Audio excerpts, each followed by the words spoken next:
मला भाषण करायला पक्ष देतो की नाही देतो हे मला चांगलं कळतं। माझं भाषण होतं, माझं भाषण झाल्यानंतर संजयराव राऊतांचं होतं आणि उद्धव साहेबांचं होतं। त्यामुळे पक्ष मला भाषण करायला देत नाही म्हणून मी काहीतरी बोलतोय असा एक जो संदेश त्यांच्या बोलण्यातनं जातोय त्याबद्दल मला सांगायचं आहे की मला एका गोष्टीचं भान आहे की बाळासाहेबांच्या अष्टप्रधान मंडळामध्ये असणारे नेते सुभाषराव देसाई हे व्यासपीठावर असतात तरी सुद्धा मला भाषण करायला पक्ष देतो।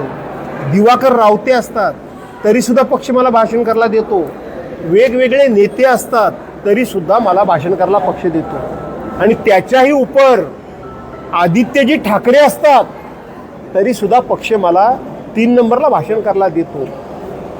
त्यामुळे भाषण माझ्या डोक्यात हवा गेलेली नाही।